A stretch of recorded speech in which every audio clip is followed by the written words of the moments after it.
అందరికీ వందనాలు. ఈరోజు ఒక మంచి విషయం చెప్పడానికి మీ ముందుకు రావడం జరిగింది. బైబిల్‌లో యోహాను సువార్త 3వ అధ్యాయం 16వ వచనంలో ఈ విధంగా ఉంది. దేవుడు లోకమును ఎంతో ప్రేమించెను, కాగా తన అద్వితీయ కుమారునిగా పుట్టిన వాని యందు విశ్వాసముంచు ప్రతివాడును నశింపక నిత్యజీవం పొందునట్లు ఆయనను అనుగ్రహించెను.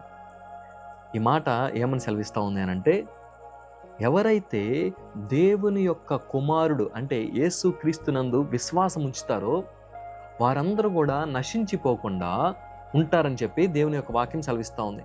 వారు నశించకుండా ఉండటం మాత్రమే కాదు కానీ నిత్య జీవాన్ని పొందుకుంటారంట. అంటే పరలోకాన్ని పొందుకుంటారు.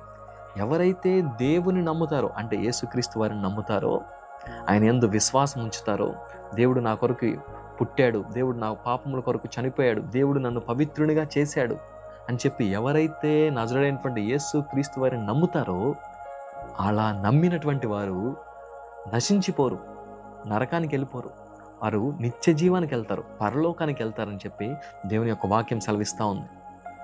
ఒకవేళ మనము దేవుని నమ్మకపోతే నిత్య జీవాన్ని పోగొట్టుకునేటువంటి వారిగా ఉన్నాం. కాబట్టి మనమందరము కూడా ఆయన యొక్క కుమారుడైనటువంటి యేసుక్రీస్తు వారిని నమ్మేటువంటి వారిగా ఉండాలి. ఒక చిన్న ప్రార్థన చేద్దామా? మా ప్రియ పరలోకపు తండ్రి, నీ యొక్క అద్వితీయ కుమారుడైనటువంటి యేసుక్రీస్తు వారిని విశ్వసించేటువంటి వారిగా మేము ఉండటానికి, దాని ద్వారా మేము నశించిపోకుండా నిత్య జీవాన్ని పొందుకునేటువంటి వారిగా ఉండటానికి అటు విశ్వాసమును మాకు దయచేయమని యేసు నామములో అడిగి వేడుకుంటున్నాం పరమ తండ్రి. ఆమేన్.